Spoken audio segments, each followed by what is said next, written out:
नमस्कार दोस्तों, मैं M S Brahmane, my YouTube channel M S Brahmane education में आपका स्वागत है दोस्तों। आज हम मध्य प्रदेश का नेक्स्ट टॉपिक लेके आए हैं और इस टॉपिक को बहुत बेहतरीन तरीके से पढ़ने वाले हैं। और आज का जो टॉपिक है मध्य प्रदेश की भौगोलिक स्थिति। ठीक है, मध्य प्रदेश का आज नया टॉपिक है और आज से मध्य प्रदेश के टॉपिक स्टार्ट हो गए हैं। ठीक है, तो चलिए देखते हैं मध्य प्रदेश की भौगोलिक स्थिति। क्लियर है, यानी ये कह सकते हैं कि कौन कौन से क्षेत्र में विस्तृत रूप से फैला हुआ है। ठीक है, भारत के कौन से क्षेत्र में स्थित है, और इसके बाद देखेंगे जो ग्लोब है, इस ग्लोब में एमपी कौन से क्षेत्र में स्थित है। ठीक है, पहले तो हमें पूरे भारत का भौगोलिक क्षेत्र देखेंगे। भारत के अंदर स्थित हमारा मध्य प्रदेश, इसकी भौगोलिक स्थिति देखेंगे। ठीक है, तो चलिए स्टार्ट करते हैं मध्य प्रदेश की भौगोलिक स्थिति। ठीक है, तो चलिए ये पढ़ने से पहले हमें ग्लोब की जानकारी हो जाना चाहिए, अर्थात पृथ्वी की जो रूपरेखा है वो हमको क्लियर हो जाना चाहिए। तो चलिए समझते हैं पृथ्वी के बारे में या ग्लोब के बारे में। ठीक है, तो देखिए ये मैंने एक ग्लोब बनाया है। ठीक है, एक ग्लोब है, समझे। इसमें हमारा जो ग्लोब है या जो पृथ्वी है, इस पृथ्वी में अक्षांश रेखाएं और देशांतर रेखाएं एक काल्पनिक रेखा खींची गई हैं। ठीक है, तो उस पर थोड़ी सी हम बात करते हैं। कहने का मतलब है कि हमारी जो ग्लोब है या पृथ्वी है, इस पृथ्वी पर कितनी काल्पनिक अक्षांश रेखा खींची गई है और कितनी काल्पनिक देशांतर रेखा खींची गई है, इस पे हम डिस्कस करते हैं। तो चलिए देखिए, सबसे पहले देखते हैं ग्लोब में जो अक्षांश रेखा है उस पे बात कर लेते हैं। ठीक है, तो चलिए अक्षांश रेखा, तो देखिए आप लोग कि हमारे जो ग्लोब है या पृथ्वी है, इसके बीच से एक रेखा खींची है, काल्पनिक रेखा। इसे 0 डिग्री अक्षांश रेखा या भूमध्य रेखा या विषुवत रेखा या इक्वेटियर लाइन कहते हैं। ठीक है, समझ में आ गया आप लोगों को। यानी हमारा जो ग्लोब है, इसके मध्य सेंटर से एक अक्षांश रेखा खींची गई है। ठीक है, उसी अक्षांश रेखा को 0 डिग्री अक्षांश रेखा, भूमध्य रेखा, विषुवत रेखा या इक्वेटियर लाइन कहते हैं। ठीक है, तो आप लोगों को समझ में आ गया होगा 0 डिग्री अक्षांश। ठीक है, अन्य नाम बता दिए गए आपको। अब नेक्स्ट देखिए कि हमारी जो ग्लोब है पृथ्वी पर टोटल 179 अक्षांश रेखाएं हैं। कितनी है? 179 अक्षांश रेखाएं है, याद रखिएगा। ठीक है, और आपको ये भी पढ़ने को आएगा कि हमारे ग्लोब में टोटल 181 अक्षांश रेखा है। ठीक है, उस पर भी हम डिस्कस करेंगे। बहुत बेसिक पॉइंट बताने जा रहा हूं, आप ध्यान से देखिए। तो चलिए कि पृथ्वी की भूमध्य रेखा से उत्तरी क्षेत्र में 23.5 डिग्री अक्षांश रेखा को कर्क रेखा कहते हैं। ठीक है, कर्क रेखा कहते हैं। कौन सी डिग्री? 23.5 डिग्री। क्लियर है, यानी भूमध्य रेखा के उत्तरी क्षेत्र में स्थित 23.5 डिग्री रेखा को कर्क रेखा कहते हैं। ठीक है, ट्रॉपिक ऑफ कैंसर। क्लियर है। अब उसके विपरीत देखिए कि 0 डिग्री अक्षांश रेखा के दक्षिण ध्रुव में स्थित 23.5 डिग्री रेखा को मकर रेखा कहते हैं। कौन सी रेखा? मकर रेखा। ठीक है, तो ये भी आप लोगों को समझ में आ गया होगा। नेक्स्ट देखिए कि 0 डिग्री अक्षांश रेखा के उत्तरी ध्रुव में स्थित 66.5 डिग्री रेखा को आर्कटिक व्रत कहते हैं। ठीक है, तो ये भी आपको समझ में आ गया होगा। देखिए यहां पे है 66.5 डिग्री रेखा। ठीक है, और उसी को कहते हैं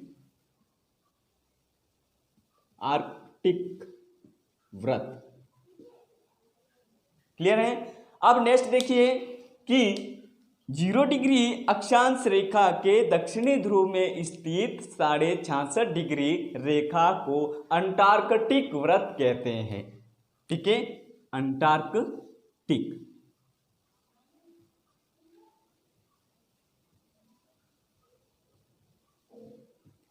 कौन सी डिग्री है? 66.5 दक्षिणी ध्रुव में। क्लियर है। अब नेक्स्ट देखिए कि 0 डिग्री अक्षांश रेखा के दक्षिण में 90 डिग्री जो बिंदु है या दक्षिण ध्रुव है उसे दक्षिण बिंदु कहते हैं या दक्षिण ध्रुव कहते हैं। ठीक है, चलिए देखते हैं कौन सा 90। इसे कहते हैं दक्षिण ध्रुव।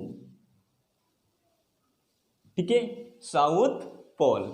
अब नेक्स्ट 0 डिग्री अक्षांश रेखा के उत्तरी क्षेत्र में 90 डिग्री जो बिंदु है या 90 डिग्री जो ध्रुव है उसे उत्तरी ध्रुव कहते हैं। ठीक है, या उत्तरी बिंदु कहते हैं।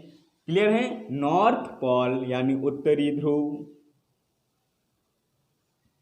चलिए, तो ये क्लियर हो गए हैं। अब ये देखिए आप कि हमारे पृथ्वी या ग्लोब में 0 डिग्री दक्षिण में 90 डिग्री क्या है? अक्षांश रेखा। उसी प्रकार उत्तरी ध्रुव में भी 90 डिग्री अक्षांश है। क्लियर है। जो 90 डिग्री है वो एक बिंदु है, ना कि कोई रेखा नहीं है।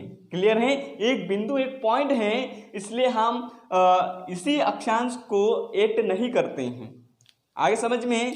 ठीक है, कोई बिंदु को हम रेखा में ऐड नहीं करेंगे। देखिए किस तरीके से। तो यहाँ पे देखिए 0 डिग्री से दक्षिण में अगर बढ़ेंगे हम तो डिग्रियां बढ़ती चले जाएगी, अर्थात 1 2 3 4 इसी तरीके से क्रमशः आगे भी बढ़ती चली जाएगी। करीबन 90 डिग्री तक जाना है। ठीक है, तो टोटल कितने पे पहुंच जाएंगे हम? बताइए आप। 89। क्लियर है। 89 क्या है? एक अक्षांश रेखाएं हैं। लेकिन जो 90 आता है 90, ठीक है, ये एक बिंदु है। क्लियर है। तो इसे हम ऐड नहीं करेंगे। चलिए, ये हो गए 89। उसी प्रकार उत्तरी ध्रुव में जाओगे आप, जब भी आपको कितनी मिलेगी? 89 ही मिलेगी, अर्थात 90 मिलेगी। क्लियर है। तो ये भी कितने हो गई? 90। क्लियर है। अब इन्हीं को अगर ऐड कर लोगे आप तो कितनी हो जाएगी? 178। क्लियर है। अब ये देखिए कि भूमध्य रेखा जो है हमारी अक्षांश रेखा, 0 डिग्री अक्षांश रेखा कहते हैं, भूमध्य रेखा भी कहते हैं। ठीक है, इससे अगर ऐड कर लिए जाए तो कितनी हो जाती है? 179 हो जाती है। क्लियर है। तो इसी प्रकार हम कहते हैं कि हमारे ग्लोब जो पृथ्वी है इसी पे 179 अक्षांश रेखाएं खींची गई हैं। ठीक है। और आगे देखिए जो 2 बिंदु हैं, जो ध्रुव है, अगर इसी को ऐड कर लेते हैं दोनों को, ठीक है, तो टोटल हो जाते हैं 181। इस प्रकार ये पूरा क्लियर होता है। ठीक है, तो आप लोगों को समझ में आया होगा बेहतर तरीके से। अब नेक्स्ट बढ़ते हैं आगे समझ लीजिए कि हमारे जो पृथ्वी या ग्लोब पे जो टोटल अक्षांश रेखाएं हैं वो कितनी है? 179 है। ठीक है, अगर भूमध्य रेखा को ऐड नहीं करेंगे तो 178 रहेगी। ठीक है, अगर उसे ऐड कर लेंगे तो 179 हो जाएगी। और अगर दोनों ध्रुवों को भी ऐड कर लिया जाए या दोनों बिंदुओं को भी ऐड कर लिया जाए तो टोटल हो जाती 181। क्लियर है। तो ये हुई हमारी टोटल अक्षांश रेखा। ठीक है, लेटीट्यूड लाइन। अब बढ़ते हैं लॉन्गिट्यूड लाइन की ओर, अर्थात देशांतर रेखाएं की ओर बढ़ते हैं। तो चलिए देखते हैं देशांतर रेखा। देख लीजिए कि पृथ्वी के या ग्लोब के बीचों बीच एक खड़ी लाइन कह सकते हैं, एक सीधी लाइन जो खींची गई है, इसे 0 डिग्री देशांतर रेखा कहते हैं। क्लियर है। अर्थात लॉन्गिट्यूड लाइन कहलाती हैं। ठीक है, या इसी 0 डिग्री देशांतर रेखा को GMT रेखा कहते हैं। ठीक है, GMT रेखा कहते हैं, अर्थात ग्रीनविच मिड टाइम कहते हैं। पूरे संसार का जो समय निर्धारित होता है तो वो GMT रेखा पे होता है। क्लियर है। उसी प्रकार हमारे भारत का जो समय IST रेखा पे होता है। क्लियर है। IST अर्थात इंडियन स्टैंडर्ड टाइम। ठीक है, जो कि उत्तर प्रदेश इलाहाबाद मिर्जापुर के नैनी में जिसका मुख्यालय है वहीं से भारत का समय डिसाइड होता है। क्लियर है।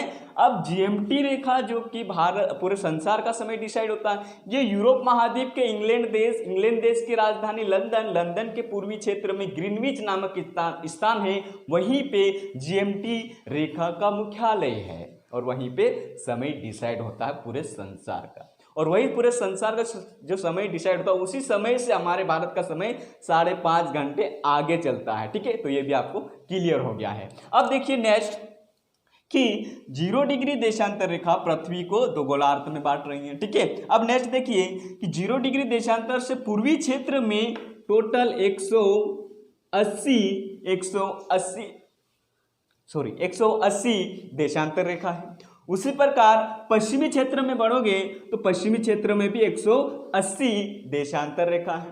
तो कुल मिलाकर टोटल देशांतर रेखा पृथ्वी पर 360 है। ठीक है, और आपको यही पता होगा कि कोई भी गोल वस्तु जो होती है उसकी जो डिग्री 360 ही होती है। क्लियर है। एग्जाम्पल जैसे घड़ी हुई, ठीक है, या कोई भी गोल वस्तु लीजिए आप, उसकी जो डिग्री मिलेगी आपको 360 ही मिलेगी। क्लियर है, तो ये बात आपको समझ में आ गया होगा। अब नेक्स्ट बढ़ते हैं, जैसे कि यहां पर कितनी रेखाएं खींची गई है ऐसे करके 360।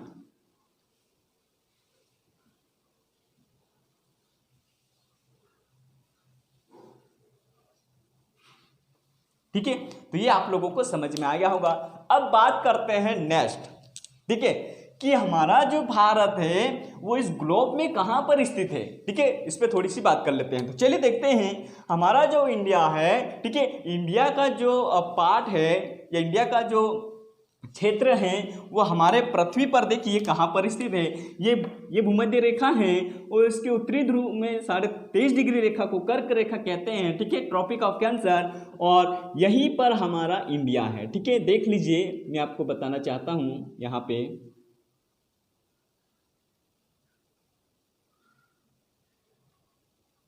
ये लो, ये है हमारा इंडिया। ठीक है, और इसी इंडिया के मध्य है मध्य प्रदेश। क्लियर है, इसी इंडिया के मध्य है मध्य प्रदेश, और इसी मध्य प्रदेश के मध्य से भी पासेस हो रही है कौन सी रेखा? कर्क रेखा। जो मैंने यहाँ पे बनाया है ये कौन सी रेखा है?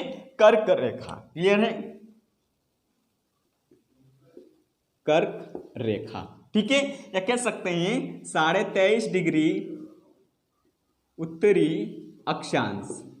ठीक है, तो ये समझ में आ गया आप लोगों को। अर्थात ये कह सकते हैं कि ग्लोब में या पृथ्वी में हमारा इंडिया कौन से क्षेत्र में स्थित है। तो बहुत बेसिक पॉइंट है, क्लियर रखिएगा कि ये जो एरिया है, या कह सकते हैं ये एरिया जो कौन सा है?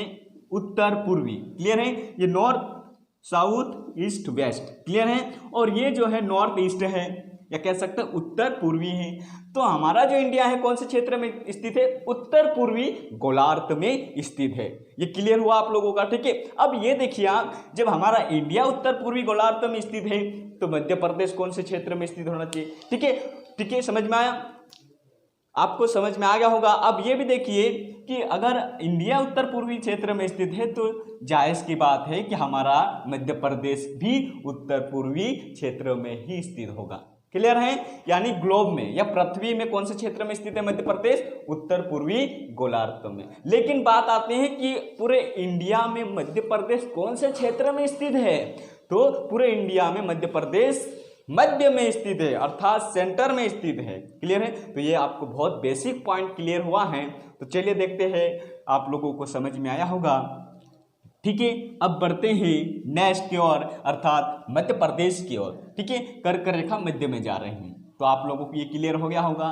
तो हम आगे बढ़ जाते हैं मध्य प्रदेश की ओर, मध्य प्रदेश की भौगोलिक स्थिति की ओर। तो मध्य प्रदेश की भौगोलिक स्थिति को मैं 3 पार्ट में पढ़ाना चाहता हूं। ठीक है, आपको बहुत बेसिक तरीके से। देखिए, पहला पार्ट जो है मध्य प्रदेश की स्थिति, ठीक है, जो कि हमने बहुत बेहतर तरीके से मैपिंग प्रैक्टिकल समझे हैं, और उसी का फर्स्ट पॉइंट हमारा आ गया क्या? स्थिति। स्थिति क्या आई है? अगर ग्लोब में पूछ लिया जाए तो उत्तर पूर्वी गोलार्ध में, अगर भारत में पूछ लिया जाए तो मध्य में। ये मध्य प्रदेश की स्थिति हो गई। ठीक है, कह सकते हैं ग्लोब में या पृथ्वी में। ठीक है, कौन से क्षेत्र में स्थित है? उत्तर पूर्वी गोलार्ध में, ठीक है। या पूरे भारत में पूछे, इंडिया में, भारत में पूछे तो मध्य में, ठीक है। तो ये पार्ट हुआ मध्य प्रदेश की स्थिति। सेकेंड पार्ट जो पढ़ाऊंगा मैं, वो पढ़ाऊंगा कौन सा है? मध्य प्रदेश का विस्तार, ठीक है। विस्तार यानी पश्चिम से पूरब कितना विस्तार फैला हुआ है, उत्तर से दक्षिण तक कितना विस्तार फैला हुआ है, उस पर अभी थोड़ी सी बात करते हैं सेकेंड पॉइंट में, ठीक है। सेकेंड पॉइंट क्या है? मध्य प्रदेश की स्थिति, विस्तार, मध्य प्रदेश का विस्तार ये देखेंगे कि उत्तर से दक्षिण कितना विस्तार है और पश्चिम से पूरब कितना विस्तार है मध्य प्रदेश का, ठीक है। तो चलिए स्टार्ट कर लेते हैं। देखिए, मध्य प्रदेश का जो उत्तरी जिला है वो है मुरैना, ठीक है। पिछले वीडियो में हमने बात की है, बहुत बेहतर तरीके से मैपिंग में पूरे संभाग व जिले बताए हैं। अगर वो नहीं देखे हैं तो आपसे निवेदन है कि पिछला वीडियो देखिए, इसके बाद ही ये वीडियो की ओर बढ़ना, ठीक है, ताकि आपको बहुत बेहतर तरीके से समझ में आएगा। तो चलिए कि सबसे उत्तरी जिला जो है वो कौन सा है? मुरैना, ठीक है। और दक्षिण जिला कौन सा है? बुरहानपुर, क्लियर है। और पश्चिमी जिला कौन सा है? अलीराजपुर। और पूर्वी जो जिला है कौन सा है? सिंगरौली। चलिए नेक्स्ट बात करते हैं मध्य प्रदेश का विस्तार। मध्य प्रदेश का विस्तार, उत्तर से दक्षिण विस्तार कितना है, पश्चिम पूर्व विस्तार कितना। तो सबसे पहले बात करते हैं उत्तर दक्षिण विस्तार, ठीक है। उत्तर दक्षिण विस्तार,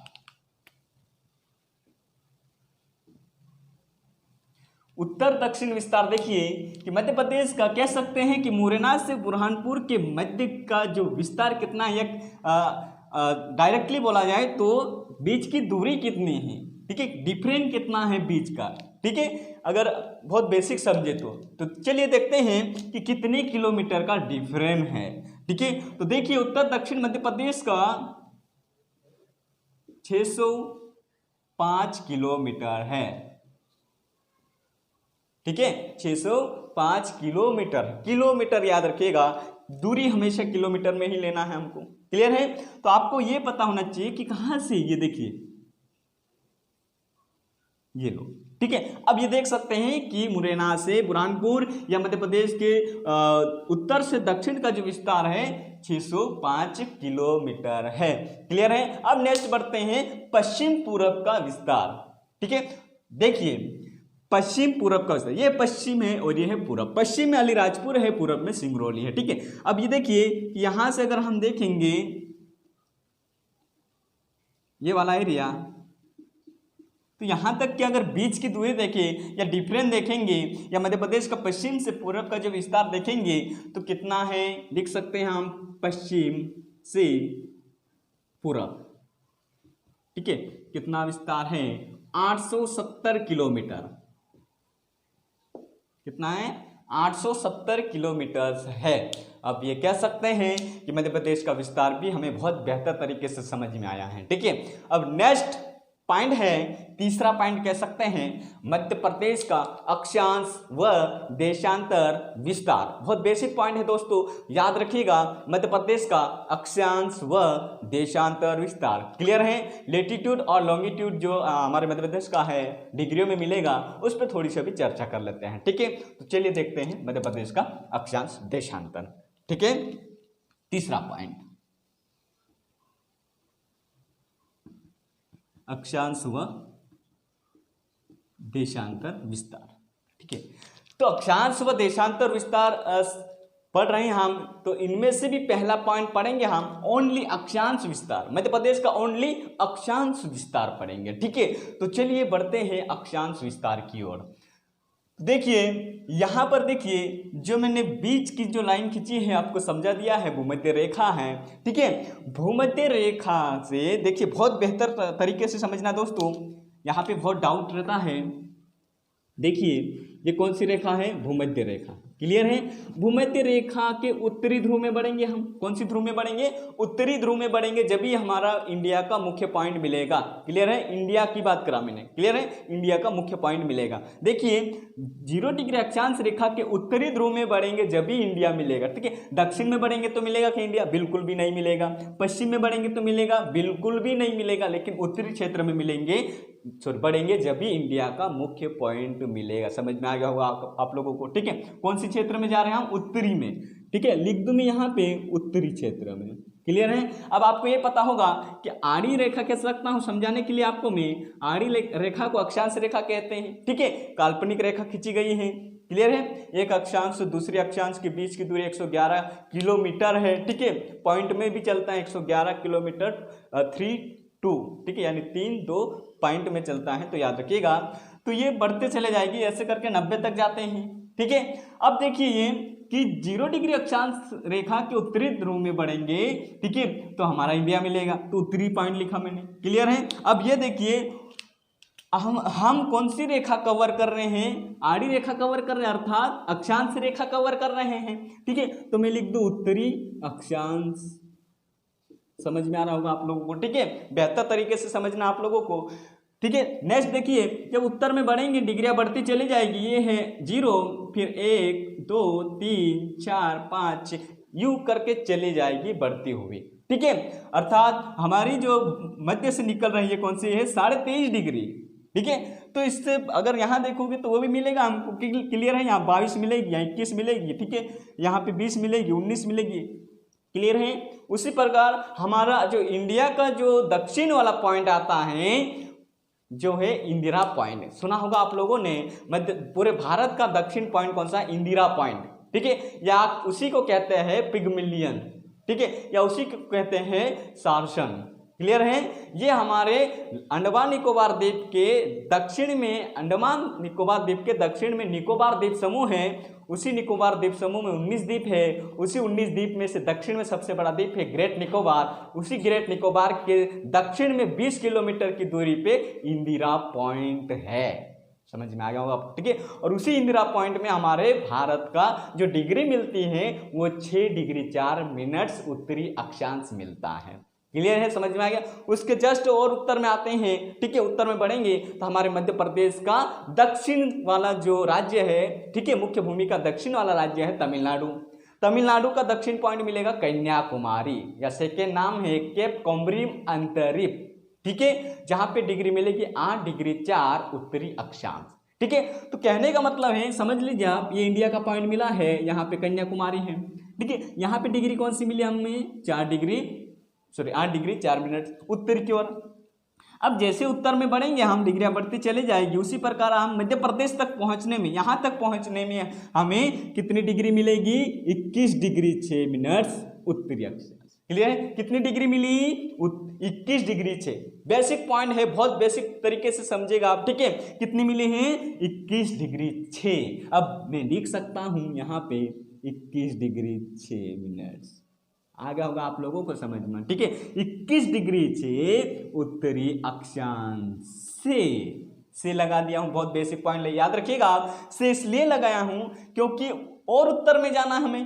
ठीक है, देखिए 21 के बाद 22, 23, 23.5, 24, 25, 26 और कुछ पॉइंट में जाएगी। ठीक है, अर्थात 26 यहाँ पे मिली है। क्लियर है, और नेक्स्ट आधी डिग्री और मिल रही है, अर्थात 26 डिग्री से और उत्तर और मिनट्स हो सकती हैं। तो देखिए यहाँ पे आप लोगों को मिलेगा एग्जैक्टली जो डिग्री 26 डिग्री 30 मिनट्स। अर्थात ये भी कह सकते हैं 26.5 डिग्री भी कह सकते हैं।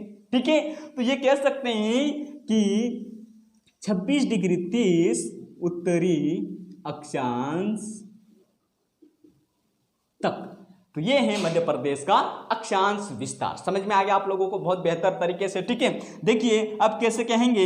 21 डिग्री 6 उत्तरी अक्षांश से 26 डिग्री 30 उत्तरी अक्षांश तक मध्य प्रदेश का अक्षांश विस्तार है। ठीक है, समझ में आया होगा आपको। बहुत बेसिक पॉइंट है। ठीक है, बहुत बेसिक पॉइंट क्लियर अच्छे से आप इसको एनालिसिस करके समझिए, सुन लीजिए और इसको बहुत बेहतर तरीके से नोट्स बनाइए आप। ठीक है, अब नेक्स्ट बढ़ते हैं देशांतर। ठीक है। अक्षांश कितना है दोस्तों, याद रखिएगा आप, 21 डिग्री 6 उत्तरी अक्षांश से 26 डिग्री 30 उत्तरी अक्षांश। ठीक है, कैसे निकालते हैं ये, किस तरीके से निकालते हैं इसे, तो आप यहाँ पे बहुत बेहतर तरीके से समझ लिए हैं। ठीक है, अब आप कभी जिंदगी भर नहीं भूलोगे कि ये डिग्रियां कैसे निकालते हैं। ठीक है, हमें कभी पता ही नहीं होती है कि उत्तरी क्यों कहते हैं, अक्षांश ही क्यों कहते हैं, ठीक है, हम दक्षिण क्यों नहीं कहते हैं, ये कभी समझ में नहीं आता, तो आप अभी कभी नहीं भूलोगे। ठीक है, चलिए नेक्स्ट देशांतर। अब मध्य प्रदेश का देशांतर की ओर बढ़ते हैं। अब देशांतर समझने के लिए आपको देशांतर डिग्रिया का देशांतर रेखा की यूज करने पड़ेगा। तो देखिए ये है 0 डिग्री देशांतर रेखा। अब ये बताइए मुझे कि 0 डिग्री देशांतर रेखा के कौन से क्षेत्र में बढ़ेंगे तो इंडिया मिलेगी, इंडिया मिलेगा। ठीक है, तो देखिए कि पूर्वी क्षेत्र में बढ़ेंगे जब भी इंडिया का मुख्य पार्ट मिलेगा। समझ में आ गया होगा आप लोगों को। ठीक है, अब देखिए पश्चिम में जब बढ़ेंगे तो कभी भी नहीं मिलेगा, दक्षिण में बढ़ेंगे जब भी नहीं मिलेगा हमें, पूर्वी क्षेत्र में डिग्रियां बढ़ेंगे जब भी ही इंडिया मिलेगा। तो ये कह सकते हैं कौन से क्षेत्र में बढ़े हम, पूर्वी क्षेत्र में। ठीक है, पूर्वी क्षेत्र में। अब ये देखिए पूर्वी क्षेत्र में तो पढ़ रहे हैं, डिग्रियां कौन सी कवर हो रही है हमें, देशांतर। कौन सी, देशांतर। ठीक है, देशांतर। अब ये देख लीजिए कि हम तो बढ़ते चले जाएंगे, जहाँ 0 डिग्री देशांतर से बढ़ेंगे तो 0 डिग्री से 1 2 3, अर्थात ये क्रम चलता चले जाएगा। और हमारा जो भारत का लास्ट पश्चिमी पॉइंट गुजरात का मिलेगा, गुजरात का पश्चिमी पॉइंट सर्क्रिक पॉइंट कहते हैं। ठीक है, या गोरा माता भी कहते हैं, तो उसे भी समझ लीजिए आप देख लीजिए, ये है गुजरात का पॉइंट। ठीक है, देखिए यहां पे मिलेगा आपको पूरे भारत का पश्चिमी पॉइंट जो गुजरात राज्य है, गुजरात राज्य का ये देखिए आप। ठीक है, यहाँ पे कच्छ की खाड़ी है और ये देखिए अपना कच्छ का रण, और यहाँ पे है सर्क्रिक पॉइंट। ठीक है, सर्क्रिक पॉइंट में आपको पूरी डिग्री मिलेगी भारत की 68 डिग्री 7। कौन कितनी मिलेगी, 68 डिग्री 7 पूर्वी देशांतर मिलेगी भारत की डिग्री। ठीक है, अर्थात हमें एमपी का निकालना है। अब देखिए कि यहाँ से डिग्रियां बढ़ेगी और ऐसे। ठीक है, यानी कह सकते हैं 68 के बाद 69 70 71 72 73, ठीक है 74, यूं करके बढ़ते चली जाएगी। और लास्ट मध्य प्रदेश का अलीराजपुर का लास्ट पॉइंट मिलेगा हमें 74 डिग्री 9 मिनट, यानी 74 डिग्री 9 मिनट से मिलेगी। कितनी मिल गई दोस्तों, समझ में आया होगा आप लोगों को, कितनी मिल गई, 74 डिग्री 9 मिनट मिल गई। अब पूर्वी देशांतर से, क्योंकि और जाना है हमें, आगे भी जाना है। ठीक है, आगे भी कहने का मतलब सिंगरौली लास्ट पॉइंट तक जाना है, तो हमें से लगाना जरूरी है। तो देखिए 74 डिग्री 9 पूर्वी देशांतर से। अब देखिए 74 क्या, 75 74 77 78 79 80 81 82, समझ में आएगा, ऐसे क्रम चले जाएगा ये। ठीक है, अब यह 82 है और 82.5 ऐसे गुजरती है, अर्थात 82.5 डिग्री जो भारत का समय डिसाइड करते हैं। ठीक है, और यहीं पे है उत्तर प्रदेश का इलाहाबाद, मिर्जापुर, और यहीं पे नैनी में इसका मुख्यालय है। ठीक है, और ये 82.5 डिग्री भारत के 5 राज्यों से गुजरते हैं। कितने, 5। उत्तर प्रदेश से गुजरती है, मध्य प्रदेश से गुजरती है, छत्तीसगढ़ से गुजरती हैं, उड़ीसा से गुजरती है और आंध्र प्रदेश से गुजरती हैं। क्लियर है। और आप ये भी पता होगा कि जो कर्क रेखा है वो भारत के 8 राज्यों से गुजरती है। ठीक है, गुजरात से गुजर रही, राजस्थान से, मध्य प्रदेश से, छत्तीसगढ़, झारखंड, पश्चिम बंगाल, त्रिपुरा, मिजोरम। ठीक है, ये भी पता होगा आप लोगों को। और ये आपस में कहाँ पे कट होती है, अर्थात 82.5 डिग्री और कर्क रेखा आपस में कहाँ कट होती है, छत्तीसगढ़ कहाँ पे, सूरजपुर, छत्तीसगढ़ का एक जिला है सूरजपुर, वहीं पे आपस में मिलती है अर्थात। ठीक है, तो चलिए ये समझ में आएगा होगा। हम बात कर रहे हैं यहाँ पे 82.5 डिग्री है, 82.5 डिग्री से और बढ़ेंगे आगे जब भी तो मिलेगा हमारे मध्य प्रदेश का पूर्वी लास्ट पॉइंट। ठीक है, तो कितनी डिग्री पे मिलेगा ये देख लीजिए आप। ठीक है, 82 डिग्री तो हमें मिल ही रही है और 82.5 भी मिल रही, लेकिन कुछ आगे भी हैं। ठीक है, तो कितनी आगे हैं, यानी 82.5 डिग्री तो है, उससे आगे और है। ठीक है, तो कितने आगे हो गई, देखिए आगे 18 इतना आगे हो गया है, अर्थात 82 डिग्री 48 मिनट पूर्वी देशांतर। तो लिख सकते हैं 82 डिग्री 48 मिनट पूर्वी देशांतर तक इसलिए लगा दिए दोस्तों क्योंकि आगे 180 तक है। ठीक है, तो ये हमारे मध्य प्रदेश का अक्षांश व देशांतर बहुत बेसिक तरीके से समझाया हूं दोस्तों आप लोगों को, ठीक है। अगर ये हमारा टॉपिक समझ में आ रहा है या हमारा जो वीडियो समझ में आ रहा है तो हमारे वीडियो को लाइक शेयर व हमारे चैनल को सब्सक्राइब कर लीजिए दोस्तों, क्योंकि हम बहुत बेसिक तरीके से प्रैक्टिकल मैपिंग से कवर करवाने वाले हैं मध्य प्रदेश के पूरे टॉपिक, ठीक है। तो चलिए नेक्स्ट बात करते हैं। अब ये हमारे तीनों पॉइंट अर्थात मध्य प्रदेश की भौगोलिक स्थिति में मध्य प्रदेश की स्थिति भी देख लिया हमने, मध्य प्रदेश का विस्तार भी देख लिया हमने, मध्य प्रदेश का अक्षांश देशांतर विस्तार भी देख लिया है, अर्थात हम कुल मिलाकर भौगोलिक स्थिति देख ली। पर अभी ये भी पता होना चाहिए कि मध्य प्रदेश जो भौगोलिक स्थिति है आज वर्तमान में मध्य प्रदेश का क्षेत्रफल कितना है, ठीक है। कहने का मतलब है कि मध्य प्रदेश ये विस्तार तो हो गया, अब क्षेत्रफल देख लीजिए कितना क्षेत्रफल है, ठीक है। तो मध्य प्रदेश का क्षेत्रफल कितना है,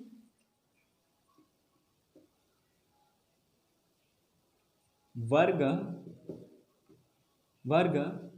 किलोमीटर, ठीक है। यानी कह सकते हैं 3,08,252 वर्ग किलोमीटर, ठीक है। इसको आंकड़े में कैसे याद रखते हैं दोस्तों, याद रखिएगा 30,82,52 वर्ग किलोमीटर में मध्य प्रदेश फैला हुआ है, जो कि पूरे भारत में 9.38% का योगदान रखता है। याद रखिएगा, कहने का मतलब पूरे भारत। अब पूरे भारत में कितने राज्य हैं, आज वर्तमान में पूरे भारत में 28 राज्य हैं, ठीक है। 28 राज्य हैं और 8 केंद्र शासित प्रदेश है। समझ में आ गया आप लोगों को, ठीक है। पहले 7 केंद्र शासित प्रदेश हुआ करते थे, 7 में से जम्मू कश्मीर राज्य का अस्तित्व खो दिया, यानी 370 का जो आर्टिकल था उसे हटा दिया गया, ठीक है। और उसी जम्मू कश्मीर राज्य को 2 केंद्र शासित बना दिए गए थे 31 अक्टूबर 2019 में, ठीक है। और जम्मू कश्मीर और लद्दाख, क्लियर है। तो कितने हो गए थे, 7 से 2 बढ़ गए तो 9 हो गए थे, ठीक है। इसके तत्पश्चात इसके बाद देखिए दमनदीप और दादर नगर हवेली, इन्हें आपस में कुल कर मिला दिया गया, आपस में एक साथ मिला दिया, संयुक्त रूप से एक ही केंद्र शासित प्रदेश बना दिया गया, ठीक है। तो 9 से 1 मिला लिया तो कितने बचे, 8 बजे, ठीक है। कह सकते हैं भारत में total 8 union territory and 28 state है, ठीक है। तो ये आपको याद रखिए। उन्हीं में अगर मध्य प्रदेश का क्षेत्रफल देखें तो कितना रहेगा, 9.38% का योगदान एमपी रखता है पूरे इंडिया में। पूरे इंडिया में अर्थात पूरे भारत का क्षेत्रफल कितना है, ठीक है। तो कितना है, 32,87,263, ये पूरे भारत का है, क्या है, वर्ग किलोमीटर, ठीक है। यानी कह सकते हैं 32,87,263 वर्ग किलोमीटर में मध्य प्रदेश 9.38 का योगदान रखता है परसेंट में, ठीक है। अगर मध्य प्रदेश का क्षेत्रफल पूछे तो 30,82,52 अर्थात 3,08,252 वर्ग किलोमीटर में फैला। बहुत बेसिक तरीके से आपको समझ में आ गया होगा, ठीक है, क्लियर है। तो ये पॉइंट आपको याद रखना है। तो कुल मिलाकर हमारे मध्य प्रदेश का विस्तार भी हो गया है, ठीक है। पर अब ये भी पता होना चाहिए कि हमारे मध्य प्रदेश में 2011 की जनगणना के अनुसार जनसंख्या कितनी है, ठीक है। तो वो भी आपको बेसिक पता होना चाहिए। तो कितनी है, तो हम डायरेक्ट बोलते हैं 26,26,809 बोलते हैं, ठीक है। कितने, 26,26,809, क्लियर। ये मध्य प्रदेश की 2011 की जनगणना के अनुसार आंकड़ा है। चलिए, तो ये भी आपको क्लियर हो गया। अब हम ये देखेंगे कि मध्य प्रदेश कौन कौन से राज्य से लगा है और उसी राज्य से कितने जिले लगते हैं, ठीक है। उस पर थोड़ी सी हम बात कर लेते हैं, ठीक है। तो चलिए स्टार्ट करते हैं। हमारे मध्य प्रदेश के उत्तरी क्षेत्र में राज्य है उत्तर प्रदेश, ठीक है, उत्तर प्रदेश। और पूर्वी क्षेत्र में है छत्तीसगढ़, दक्षिण एरिया में है महाराष्ट्र, पश्चिमी एरिया में है गुजरात, और ये जो एरिया है इसे कहते हैं उत्तर पश्चिम राजस्थान, ठीक है। अब ये देख लीजिए कि मध्य प्रदेश के कितने जिले उत्तर प्रदेश से लगते हैं, तो वो भी देख लीजिए आप। मध्य प्रदेश के 14 जिले उत्तर प्रदेश से लगते हैं और उत्तर प्रदेश के 12 जिले मध्य प्रदेश से लगते हैं, ठीक है। मध्य प्रदेश के 11 जिले राजस्थान से लगते हैं और राजस्थान के 10 जिले मध्य प्रदेश से लगते हैं, ठीक है। मध्य प्रदेश के 2 जिले गुजरात से लगते हैं, गुजरात के 2 जिले मध्य प्रदेश से लगते हैं। ये याद रखिएगा, बहुत बेसिक पॉइंट है। अब ये भी देख लीजिए कि हमारे महाराष्ट्र के कितने जिले मध्य प्रदेश से लगते हैं, तो महाराष्ट्र के 8 जिले लगते हैं और मध्य प्रदेश के 9 जिले महाराष्ट्र से टच होते हैं, ठीक है। छत्तीसगढ़ से 7 जिले लगते हैं मध्य प्रदेश के, और छत्तीसगढ़ के भी 7 जिले मध्य प्रदेश से लगते हैं। ठीक है, दोनों तरफ से। तो ये भी आप लोगों को पता हो जाना चाहिए। और इन्हीं जिलों को हम बहुत बेसिक तरीके से पढ़ने वाले हैं। ठीक है, वो हमारा थोड़ा सा छोटा सा टॉपिक रहेगा, वो नेक्स्ट वीडियो में रहेगा। तो आज के लिए इतना ही रखेंगे, नेक्स्ट क्लास हम कल देखेंगे। तो आपसे निवेदन है, अगर हमारा वीडियो पसंद आ रहा है, अगर हमारा वीडियो बहुत बेहतर तरीके से समझ में आ रहा होगा आप लोगों को, तो हमारे वीडियो को लाइक कीजिए, शेयर कीजिए, और साथ ही हमारे यूट्यूब चैनल को सब्सक्राइब कर लीजिए। आज के लिए इतना रखेंगे। जय हिंद, जय भारत।